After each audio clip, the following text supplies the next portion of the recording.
Good afternoon, everybody. Welcome back to my rock shop here. This is Fossil Bill. It is time to check on the dry tumbling of the Labradorite after 2 days in the 1000 grit. And right off the bat, I can see it is coming up to a kind of hazy polish. Just wiping off the dust. I've got a damp paper towel here. I will just take some of the dust off the surface here and let it dry a little bit so we can get an idea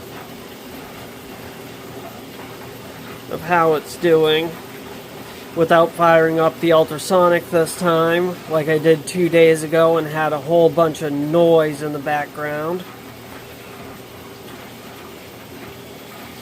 And now I'll rub it dry on my shirt.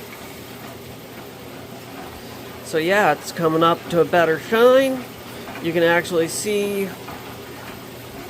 well, if I can get the sheen coming, the labradorescence coming through without it being wet at this point. It's still got a little bit of a satin sheen to it, but it's coming up nicely. And this stuff is going to go in to dry polish for the next 2 days.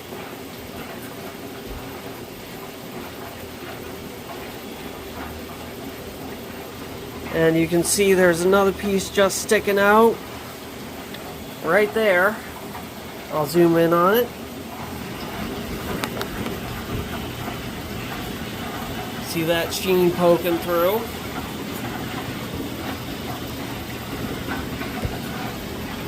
And it's coming along nicely.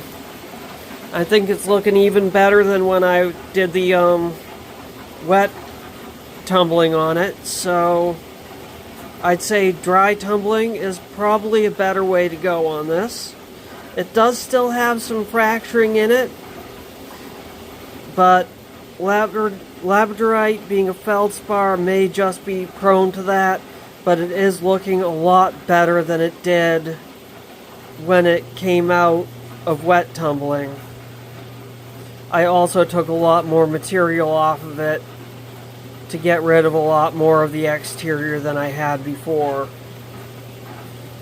And that may be all I needed to do. So, there we go. Here's that piece that was poking out. It's coated with dust. But here we go. I'll just wipe the dust off.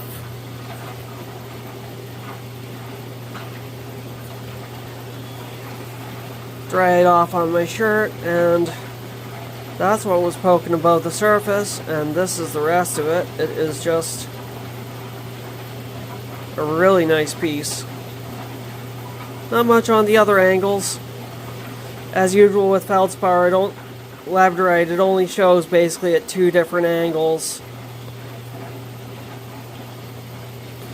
And that's like at 40 degrees off of the cleavage planes, I believe it is. 40 or 15, I can't remember exactly. It's one of those two.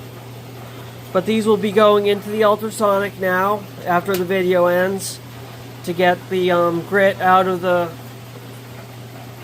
little nooks and crannies. You can see there's still some nooks and crannies that the grit can get into. And I don't want that getting out and interfering with the polishing process in the next phase. So, here we go. Or there we go. And I will check in with you again on it at the end of the, actually no, I'll do this the day before the tumbler check-in. And on Thursday, so that this will be done on Wednesday. So I'll see you on Wednesday. Rock on.